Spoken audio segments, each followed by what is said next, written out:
It's a sound that was once familiar, but is now rarely heard. And it's a sight like no other.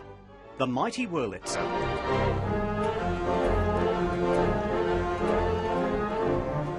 I would go to a theatre in the city, and first thing I'd ask before I bought a ticket was the organ playing that night.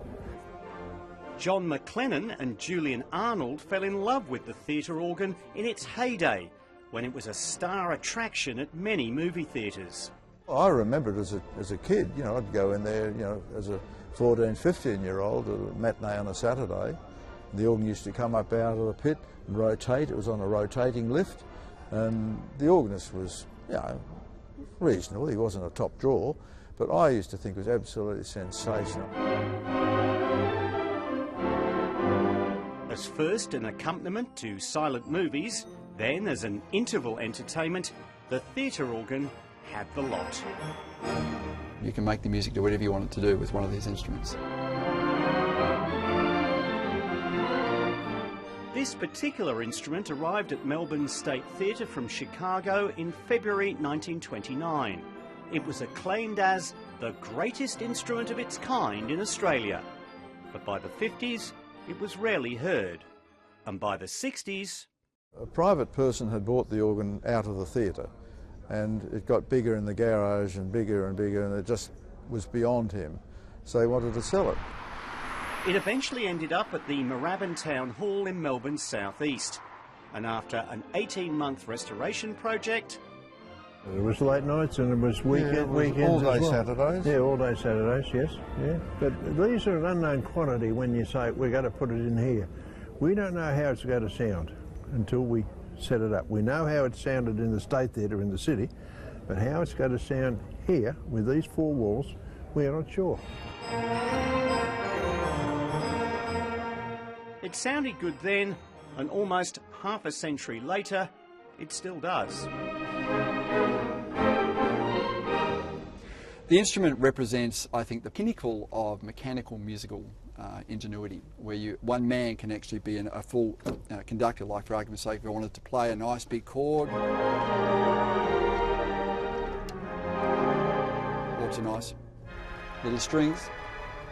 So basically, when you play this thing, you have the ability to become an entire orchestra, which you can't do on a standard organ. But there's much more to it than just this. Oh, absolutely. This is just the control centre. What really goes on is what happens behind the scenes. Let's go and have a look. Yeah, come on. Is it as colourful and as impressive as It is amazing. You'll love it. Lead on. So here we are, high above the stage. 2 floors to be precise. And what have we here? This is the solo organ chamber. This is the business end of the organ, basically. And what a business. How many pipes? I think the last count, 1,482, or thereabouts. And you've got half the organ in here, all the big brassy stuff and the trumpets and the saxophone, which are over there. Into the next room? Into the next room. This is the smallest of the 3 chambers. And what's in here? Right, well this is our percussion chamber, where we have all our percussive instruments. There's a marimba harp there, and there's plenty above too. Oh, there's plenty above. There's xylophone, glockenspiels, there's triangle and cymbals and drums and sleigh bells and chimes, all sorts of things in here. And one more room? One more room. And finally... finally, the main chamber of the organ. And this is where most of our ensemble voices live. Again, we've got all the different strings and other pipe work down there. We've got more shutters. Over there we've got a whole bunch of tubas, which because there's one pipe for every note. That's the big thing to remember. And you probably wonder why it's so warm in here, because the organ is temperature controlled to keep it in tune.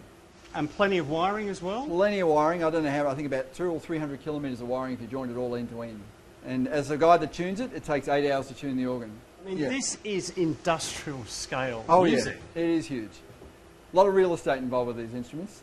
When you see these things in a million pieces, you look at them and you think, it's the biggest jigsaw puzzle you'll ever see. But when you start putting it together, there is actually a lot of logic to the way it's built.